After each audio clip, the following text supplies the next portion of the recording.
kita ini pasti sudah cukup pusing ini ya di materi sebelumnya ini ya, pasti ya menurut Mamang ini kemungkinan besar beberapa dari kalian ya. Tapi mungkin Yudi masih belum ini ya, si Yudi masih belum pusing gitu ya. Bagus, kita lanjut saja nih, langsung saja 1, 2, 3, 4. Sebagaimana yang sudah kita bahas guys, membuktikan limit fungsi dua variabel secara langsung sangatlah sulit. Untuk itu di sini kita akan bahas sifat-sifat limit yang akan membantu mengkonfirmasi nilai limit fungsi dua peubah. Nah, jadi memang sulit sih guys. Tapi ya udahlah. Sekarang kita akan cari cara lain guys. Ada nggak cara lain yang lebih mudah gitu? Nah, di sini ada beberapa sifat yang ingin kita bahas yang mudah-mudahan membantu ya untuk menghitung nilai limit tersebut. Yang pertama, ekuivalensi norma. Ya, nah ini. Jadi ini adalah alat dasar untuk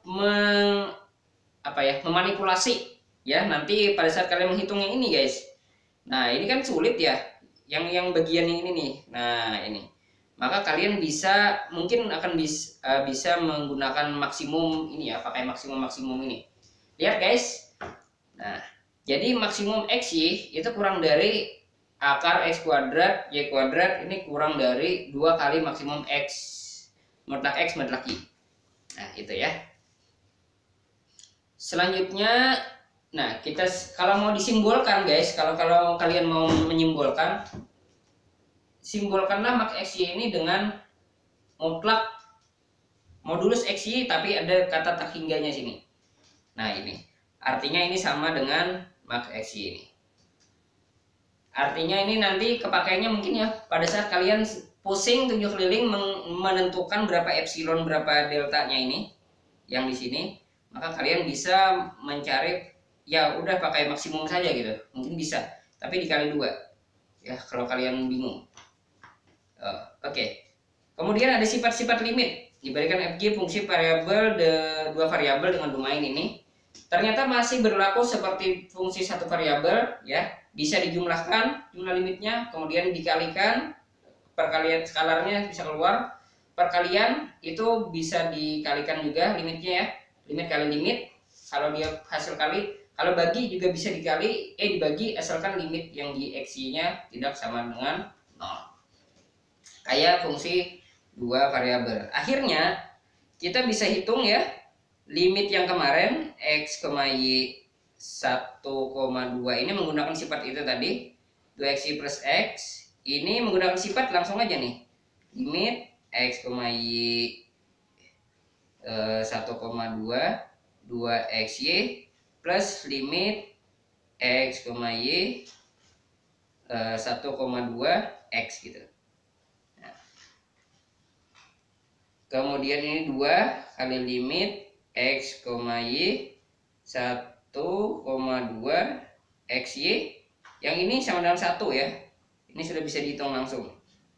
Kemudian ini 2 kali limit X, Y 1,2 X limit X, Y 1,2 Y, dan ini sama dengan ditambah 1 ya, tambah 1 sama dengan 2 kali 1 kali 2 tambah 1 sama dengan 5. Hasilnya sama guys. Nah ini menggunakan sifat jauh lebih mudah ternyata kan, diurai-urai seperti itu di kasus-kasus fungsi tertentu ya, walaupun belum tentu selalu seperti itu. Nah jadi dua sifat ini mungkin ini. Kemudian kita mau membahas tentang materi baru yaitu kekontinuan. Nah, kontinu artinya tersambung, tidak ada lompatan, tidak ada lubang ya seperti kontinu ya kan, berkelanjutan, fungsi yang grafiknya tersambung. Contoh fxy sama dengan X plus Y kuadrat, fxy sama dengan sin Y min X. Silahkan kalau kalian tidak percaya ini di plotting saja di ini. Oh ini ada nih kalau nggak salah. Nah ini tersambung kan, nggak ada lubang, bebas potongan, bebas dari lompatan. Nah ini. Yang begini. Gelombang nggak masalah guys, gelombang nih. Yang penting nggak ada lubang, tidak ada potongan, tidak ada lompatan. Oke, itu ya. Diberikan fungsi dua peubah FAR Fungsi f dikatakan kontinu di AB. Nah, ini definisinya guys. Sekarang ini definisi secara matematisnya.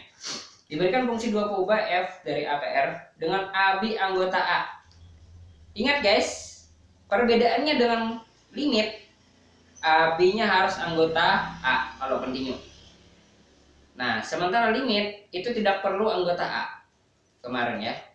Limit tidak perlu anggota A, tapi dia harus titik limit dari A. Kalau tidak ada titik limit, maka limitnya pasti tidak ada atau tidak terdefinisi. Jadi dia harus titik limit. Kemudian ini AB-nya anggota A ya. Fungsi f dikatakan kontinu di AB, di titik AB jika di A, B ya.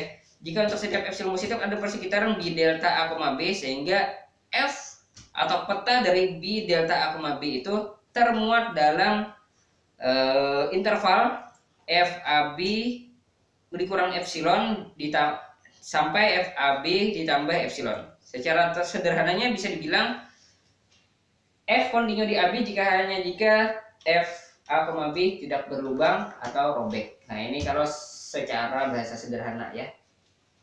Pokoknya dia di titik AB itu tidak ada lubang, tidak ada robekan. Gitu ya. Nah, ini masih masih definisinya terlalu formal ya. Kemudian di sini, nah perlu catat di sini guys, bahwa fungsi kontinu belum tentu limitnya ada. Nah, ini berbeda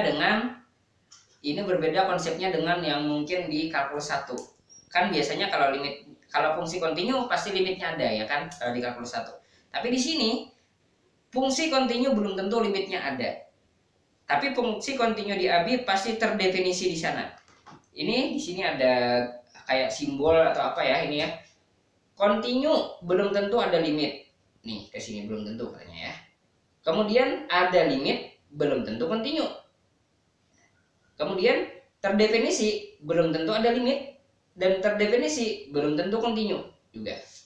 Kemudian ada limit belum tentu terdefinisi. Tapi kontinu pasti terdefinisi. Nah, itu ya. Ini yang perlu diingat ya.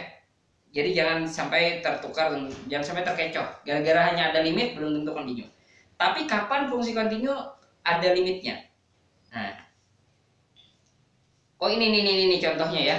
Fungsi A di mana A-nya diambil bilangan asli di-crosskan dengan bilangan asli. Nah, dengan f x, y sama dengan 1. Nah, fungsi konstan nih, fungsi konstan. Fungsi f kontinu di 1,1 tapi tidak ada limitnya di sana. Jadi nggak ada limitnya di sana, guys. Nah, itu ya. Kapan dia ada limitnya? Maka kalau AB-nya itu adalah sekaligus titik limit. Nah, itu. Maka kalau dia adalah titik limit, maka kontinu di AB, di A, B, maka rumusnya adalah limit x, y, x menuju AB sama dengan f A, B, maka itu kontinu. Nah, ini asalkan dia titik limit ya. Nah, itu. Oke. Contohnya tadi ya, yang kita bahas tadi ya. Nah, ini kontinu guys. Karena dia kontinu, kita bisa langsung substitusikan ini. Karena grafiknya kontinu, kita langsung bisa substitusikan ke fungsinya. Ya, gitu. Oke, ini apa ini? Fungsi kontinu banyak dibahas di analisis real, tapi kalkulus sudah terlalu banyak perannya. Jadi Mamang tidak terlalu membahas lebih dalam tentang fungsi kontinu. Hal yang perlu diperhatikan di sini adalah jika x, y gagal kontinu di satu titik, belum tentu fx, y gagal kontinu di titik yang lain. Nah, jadi jangan digeneralisasi. Kalau misalnya gagal di 0,0 gagal kontinu, bisa jadi di 1,1 di titik lain dia masih kontinu gitu ya. Oke, karena di sini yang direview adalah per titik gitu ya. Nah, ini per titik, bisa jadi titik yang lain dia kontinu gitu. Nah, itu mungkin sedikit dari Mamang yang mudahan bisa membantu. Habis ini ya, kita next mungkin turunan. Thank you for watching.